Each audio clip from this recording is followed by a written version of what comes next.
Educational creativity চ্যানেলে সকলকে স্বাগতম। এটি নতুন একটি নির্দেশিকা যেটা আমরা প্রাথমিক স্কুলের ক্ষেত্রে ঘটতে দেখিনি বা অনেকে চেষ্টা করেও সেটা সুযোগটা পায় না। সেই জন্য এক ব্যক্তি পিএইচডি করার জন্য কলকাতা হাইকোর্টের দ্বারস্থ হয়েছে। বিচারপতি অমৃতা সিনহা কি অর্ডার দিয়েছে, প্রাথমিক স্কুল শিক্ষকের পিএইচডি করার বাধা দূর করল কলকাতা হাইকোর্ট, যে নির্দেশ দেওয়া হলো। কিন্তু কোন শর্তে এই নির্দেশ পেলেন? আমরা জানি যে প্রাথমিক স্কুলের ক্ষেত্রে পিএইচডি কোনো যোগ্যতা নয় বা উচ্চতর যোগ্যতা, বিশেষ করে ডিএলএড বা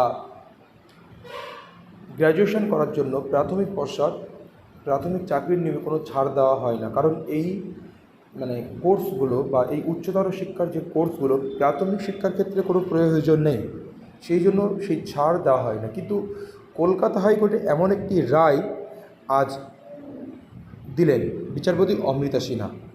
কী রায় সেটি বা আমরা জানবো সেটি বিস্তারিত। এবার এক প্রাথমিক শিক্ষকের পিএইচডি করার বাধা দূর করল কলকাতা হাইকোর্ট। একাধিকবার উচ্চ কর্তৃপক্ষের কাছে ছাড়পত্র প্রদানের আবেদন করা হলেও তা দেওয়া হয়নি। এই অবস্থায় বাধ্য হয়ে ওই প্রাথমিক শিক্ষক কলকাতা হাইকোর্টের দ্বারস্থ হয়। আদালত পিএইচডি করার ছাড়পত্র প্রদানের নির্দেশ দিয়েছে। উচ্চশিক্ষায় বাদ সাধে কর্তৃপক্ষ নিরুপায় হয়ে কলকাতা হাইকোর্টের দ্বারস্থ হন এক প্রাথমিক শিক্ষক। বীরভূমের কুশমোড় প্রাথমিক বিদ্যালয়ে শিক্ষক হিসেবে কর্মরত রয়েছেন শ্রীমন্ত মণ্ডল। তিনি বিশ্বভারতী বিশ্ববিদ্যালয় থেকে পিএইচডি করতে চান। এই জন্য বীরভূম প্রাথমিক শিক্ষক সংসদের ছাড়পত্র জরুরি, কিন্তু একাধিকবার আবেদন করেও তা মেলেনি। ফলে তিনি আদালতে দ্বারস্থ হন। এনওসি উনি চেয়েছেন, বারবার আবেদন করেছেন, কিন্তু পাননি। নিয়ম মতে পাওয়া যায় না, এটাই আমরা জানি বা এতদিন ধরে আমরা জানতাম। কিন্তু উনি কলকাতা হাইকোর্টের দ্বারস্থ হচ্ছেন। যদিও বীরভূম জেলা প্রাথমিক শিক্ষা সংসদের দাবি, প্রাথমিক স্তরে শিক্ষাদানের জন্য ওই উচ্চশিক্ষা কোনো প্রয়োজন নেই, তাই এই ধরনের ছাড়পত্র দেওয়ারও কোনো বিধি কিন্তু আমাদের কাছে নেই, কোনো প্রয়োজনও মনে করেন না। অতীতে আরও অনেকে এই চেষ্টা করেও কিন্তু পায়নি। উভয় পক্ষের সওয়াল জবাব শোনার পর ওই শিক্ষককে উচ্চশিক্ষার জন্য ছাড়পত্র প্রদানের নির্দেশ দিল কলকাতা হাইকোর্টের বিচারপতি অমৃতা সিনহা।